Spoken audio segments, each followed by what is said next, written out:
Alright. Gotta angle this correctly, show you.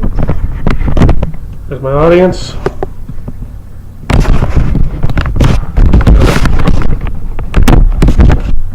Last project. Woo. And just to be clarified, my notes are on my phone.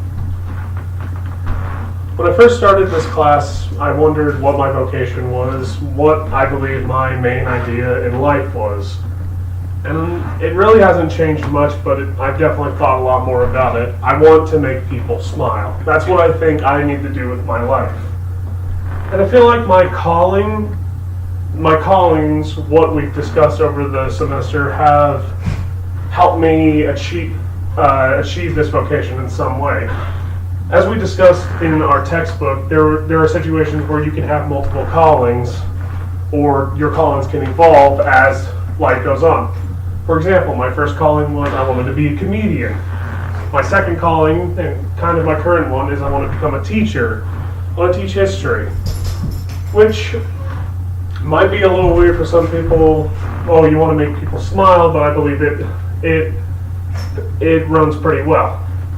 I realized my callings of becoming a comedian and becoming a teacher once I started watching comedians and seeing how they interacted. For example, I talked during my first presentation. Robin Williams is my idol. I love the fact that he knows how to make people laugh because he's been from that dark side of his life.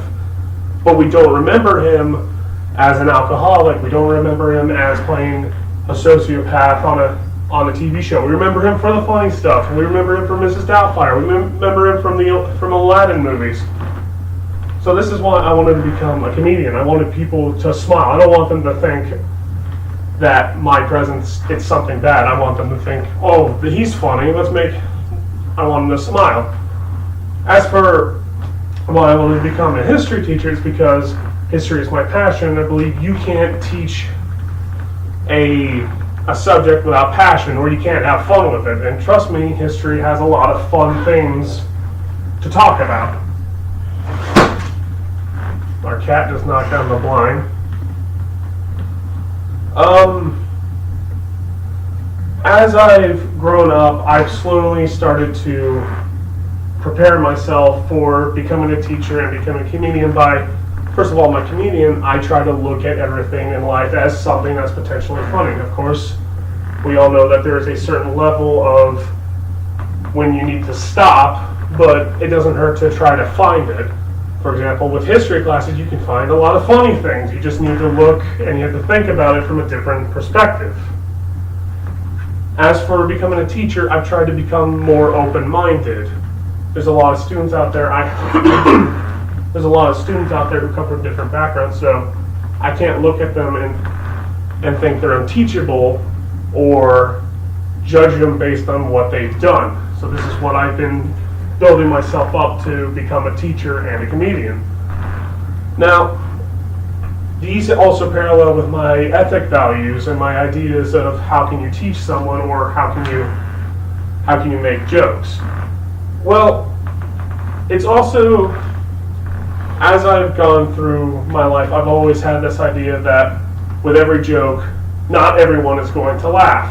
Just like in our book, we talked about how not everyone's going to feel that an ideal place is their calling. They have to either make their job a place where they feel like they're doing something right, or it's a stepping stone to what they want to become.